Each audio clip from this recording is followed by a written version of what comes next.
The Wizard of Oz by L. Frank Baum. Chapter 3. How Dorothy Saved the Scarecrow. When Dorothy was left alone, she began to feel hungry. So she went to the cupboard and cut herself some bread, which she spread with butter. She gave some to Toto, and taking a pail from the shelf, she carried it down to the little brook and filled it with clear, sparkling water. Toto ran over to the trees and began to bark at the birds sitting there. Dorothy went to get him and saw such delicious fruit hanging from the branches that she gathered some of it, finding it just what she wanted to help out her breakfast. Then she went back to the house, and having helped herself and Toto to a good drink of the cool, clear water, she set about making ready for the journey to the City of Emeralds. Dorothy had only one other dress, but that happened to be clean and was hanging on a peg beside her bed. It was gingham with checks of white and blue, and although the blue was somewhat faded with many washings, it was still a pretty frock. The girl washed herself carefully, dressed herself in the clean gingham, and tied her pink sunbonnet on her head. She took a little basket and filled it with bread from the cupboard, laying a white cloth over the top. Then she looked down at her feet and noticed how old and worn her shoes were. "They surely will never do for a long journey, Toto," she said. And Toto looked up into her face with his little black eyes and wagged his tail to show he knew what she meant. At that moment, Dorothy saw lying on the table the silver shoes that had belonged to the Witch of the East. "I wonder if they'll fit me," she said to Toto. "They would be just the thing to take a long walk in, for they couldn't wear out."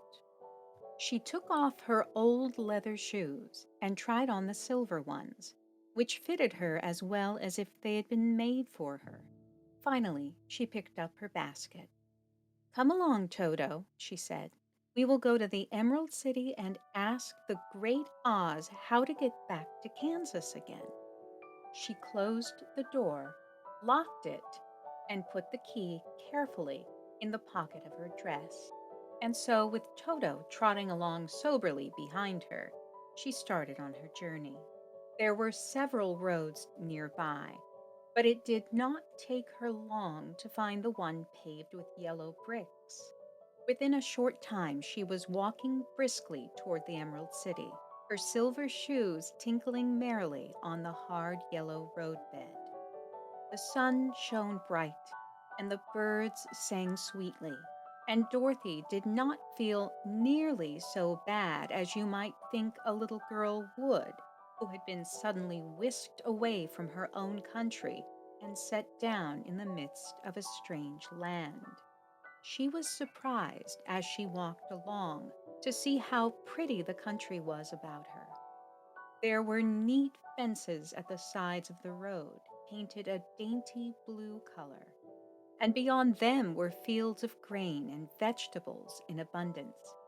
Evidently, the Munchkins were good farmers and able to raise large crops. Once in a while, she would pass a house, and the people came out to look at her and bow low as she went by. For everyone knew she had been the means of destroying the wicked witch and setting them free from bondage. The houses of the Munchkins were odd-looking dwellings, for each was round, with a big blue dome for a roof. All were painted blue, for in this country of the East, blue was the favorite color. Toward evening, when Dorothy was tired with her long walk and began to wonder where she should pass the night, she came to a house rather larger than the rest. On the green lawn before it, many men and women were dancing. 5 little fiddlers played as loudly as possible, and the people were laughing and singing, while a big table nearby was loaded with delicious fruits and nuts, pies and cakes, and many other good things to eat. The people greeted Dorothy kindly and invited her to supper and to pass the night with them, for this was the home of one of the richest munchkins in the land, and his friends were gathered with him to celebrate their freedom from the bondage of the wicked witch. Dorothy ate a hearty supper and was waited upon by the rich munchkin himself, whose name was Bach. Then she sat upon a settee and watched the people dance. When Bach saw her silver shoes, he said, "You must be a great sorceress." "Why?" asked the girl. "Because you wear silver shoes and have killed the wicked witch. Besides, you have white in your frock, and only witches and sorceresses wear white." "My dress is blue and white checked," said Dorothy, smoothing out the wrinkles in it. "It is kind of you to wear that," said Bach. "Blue is the color of the Munchkins, and white is the witch color, so we know you are a friendly witch." Dorothy did not know what to say to this, for all the people seemed to think her a witch, and she knew very well she was only an ordinary little girl who had come by the chance of a cyclone into a strange land. When she had tired watching the dancing, Bach led her into the house, where he gave her a room with a pretty bed in it. The sheets were made of blue cloth, and Dorothy slept soundly in them till morning, with Toto curled up on the blue rug beside her. She ate a hearty breakfast and watched a wee munchkin baby who played with Toto and pulled his tail and crowed and laughed in a way that greatly amused Dorothy. Toto was a fine curiosity to all the people, for they had never seen a dog before. "How far is it to the Emerald City?" the girl asked. "I do not know," answered Bach gravely, "for I have never been there. It is better for people to keep away from Oz unless they have business with him, but it is a long way to the Emerald City, and it will take you many days. The country here is rich and pleasant, but you must pass through rough and dangerous places before you reach the end of your journey." This worried Dorothy a little, but she knew that only the great Oz could help her get to Kansas again, so she bravely resolved not to turn back. She bade her friends goodbye and again started along the road of yellow brick. When she had gone several miles, she thought she would stop to rest, and so climbed to the top of the fence beside the road and sat down. There was a great cornfield beyond the fence, and not far away she saw a scarecrow placed high on a pole to keep the birds from the ripe corn. Dorothy leaned her chin upon her hand and gazed thoughtfully at the scarecrow. Its head was a small sack stuffed with straw, with eyes, nose, and mouth painted on it to represent a face. An old pointed blue hat that had belonged to some munchkin was perched on his head, and the rest of the figure was a blue suit of clothes, worn and faded, which had also been stuffed with straw. On the feet were some old boots with blue tops, such as every man wore in this country, and the figure was raised above the stalks of corn by means of the pole stuck up its back. While Dorothy was looking earnestly into the queer painted face of the scarecrow, she was surprised to see one of the eyes slowly wink at her. She thought she must have been mistaken at first, for none of the scarecrows in Kansas ever wink. But presently the figure nodded its head to her in a friendly way. Then she climbed down from the fence and walked up to it, while Toto ran around the pole and barked. "Good day," said the scarecrow in a rather husky voice. "Did you speak?" asked the girl in wonder. "Certainly," answered the scarecrow. "How do you do?" "I'm pretty well, thank you," replied Dorothy politely. "How do you do?" I'm not feeling well, said the Scarecrow with a smile. It's very tedious being perched up here night and day to scare away crows. Can't you get down? Asked Dorothy. No, this pole is stuck up my back. If you will please take away the pole, I shall be greatly obliged to you. Dorothy reached up both arms and lifted the figure off the pole. For being stuffed with straw, it was quite light. Thank you very much, said the Scarecrow when he had been set down on the ground. I feel like a new man. Dorothy was puzzled at this, for it sounded queer to hear a stuffed man speak and to see him bow and walk along beside her. Who are you? Asked the Scarecrow when he had stretched himself and yawned. And where are you going? My name is Dorothy, said the girl, and I'm going to the Emerald City to ask the Great Oz to send me back to Kansas. Where is the Emerald City? He inquired. And who is Oz? Why, don't you know? She returned in surprise. No, indeed. I don't know anything.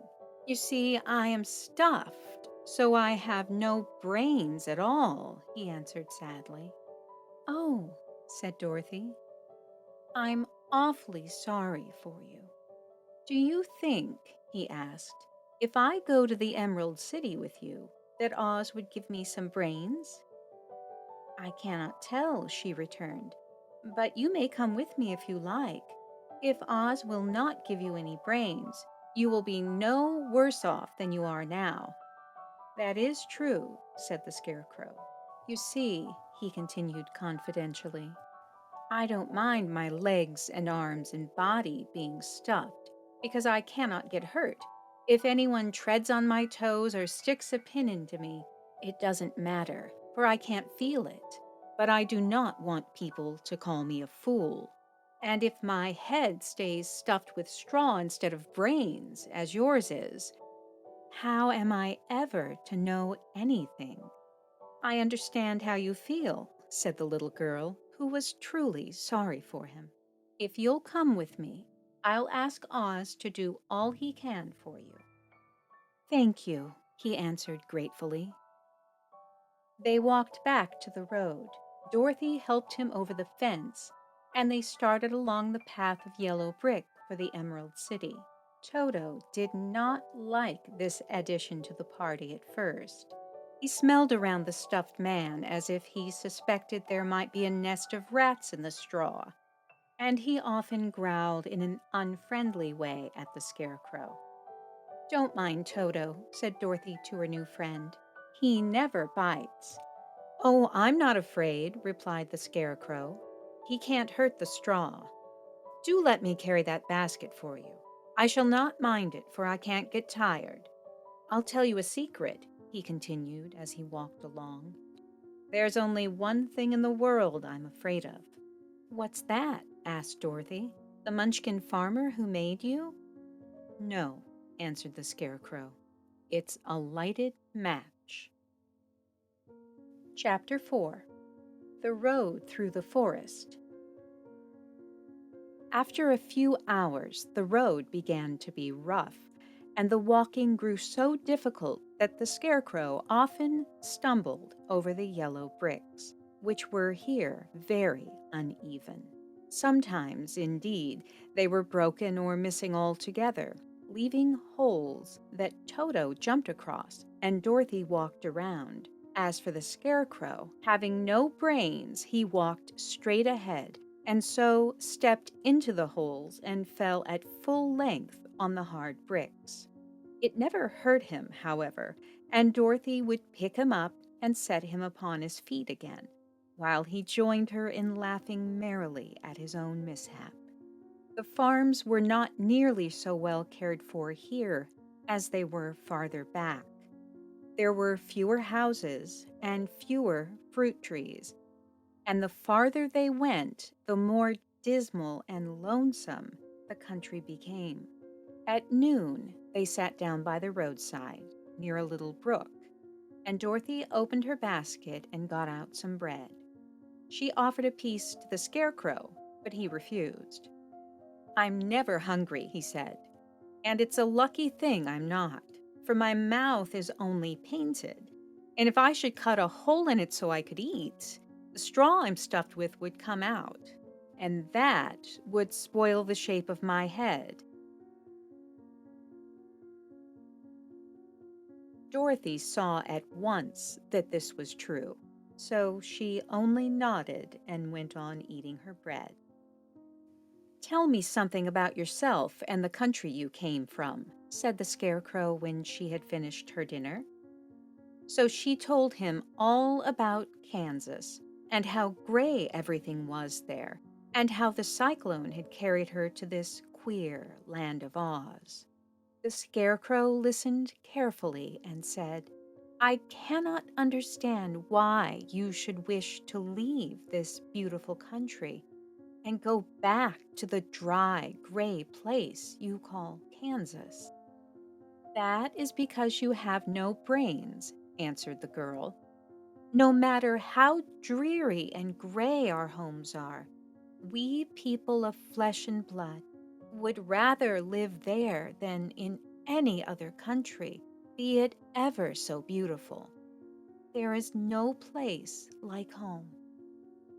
The Scarecrow sighed. Of course, I cannot understand it, he said. If your heads were stuffed with straw like mine, you would probably all live in the beautiful places, and then Kansas would have no people at all. It is fortunate for Kansas that you have brains. Won't you tell me a story while we're resting? Asked the child. The Scarecrow looked at her reproachfully and answered, My life has been so short that I really know nothing whatever. I was only made day before yesterday. What happened in the world before that time is all unknown to me.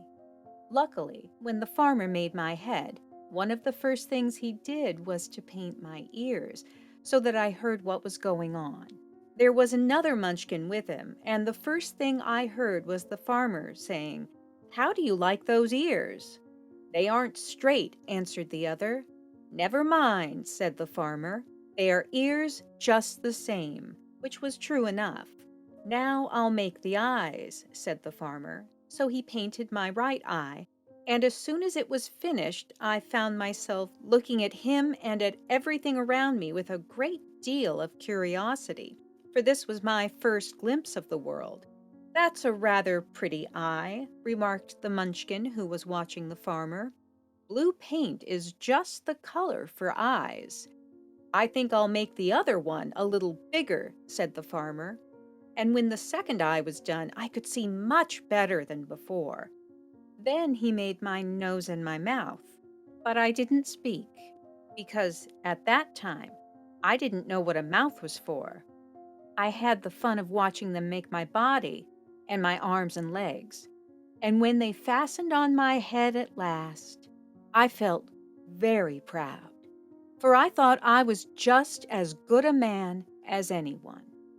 This fellow will scare the crows fast enough, said the farmer. He looks just like a man. Why, he is a man, said the other, and I quite agreed with him. The farmer carried me under his arm to the cornfield and set me up on a tall stick where you found me. He and his friend soon walked away and left me alone. I did not like to be deserted this way, so I tried to walk after them, but my feet wouldn't touch the ground, and I was forced to stay on that pole. It was a lonely life to lead, for I had nothing to think of, having been made such a little while before.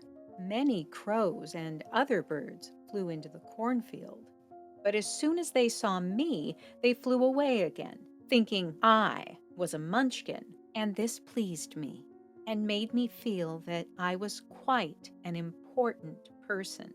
By and by, an old crow flew near me, and after looking at me carefully, he perched upon my shoulder and said, I wonder if that farmer thought to fool me in this clumsy manner. Any crow of sense could see that you are only stuffed with straw. Then he hopped down at my feet and ate all the corn he wanted. The other birds, seeing he was not harmed by me, came to eat the corn too. So in a short time, there was a great flock of them about me. I felt sad at this, for it showed I was not such a good scarecrow after all. But the old crow comforted me, saying, "If only you had brains in your head, you would be as good a man as any of them, and a better man than some of them.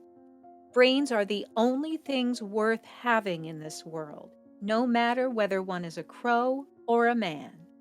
After the crows had gone, I thought this over and decided I would try hard to get some brains. By good luck, you came along and pulled me off the stake. And from what you say, I am sure the Great Oz will give me brains as soon as we get to the Emerald City. "I hope so," said Dorothy earnestly, "since you seem anxious to have them." "Oh, yes, I am anxious," returned the Scarecrow. "It is such an uncomfortable feeling to know one is a fool." "Well," said the girl, "let us go." And she handed the basket to the Scarecrow. There were no fences at all by the roadside now, and the land was rough and untilled. Toward evening they came to a great forest where the trees grew so big and close together that their branches met over the road of yellow brick. It was almost dark under the trees, for the branches shut out the daylight. But the travelers did not stop and went on into the forest. "If this road goes in, it must come out," said the Scarecrow. "And as the Emerald City is at the other end of the road, we must go wherever it leads us." "Anyone would know that," said Dorothy. "Certainly, that is why I know it," returned the Scarecrow. "If it required brains to figure it out, I never should have said it." After an hour or so, the light faded away, and they found themselves stumbling along in the darkness. Dorothy could not see at all, but Toto could, for some dogs see very well in the dark, and the Scarecrow declared he could see as well as by day. So she took hold of his arm and managed to get along fairly well. "If you see any house or any place where we can pass the night," she said, "you must tell me. It is very uncomfortable walking in the dark." Soon after, the Scarecrow stopped. "I see a little cottage at the right of us," he said, "built of logs and branches. Shall we go there?" "Yes, indeed," answered the child. "I am all tired out." So the Scarecrow led her through the trees until they reached the cottage, and Dorothy entered and found a bed of dried leaves in one corner. She lay down at once, and with Toto beside her, soon fell into a sound sleep. The Scarecrow, who was never tired, stood up in another corner and waited patiently until morning came.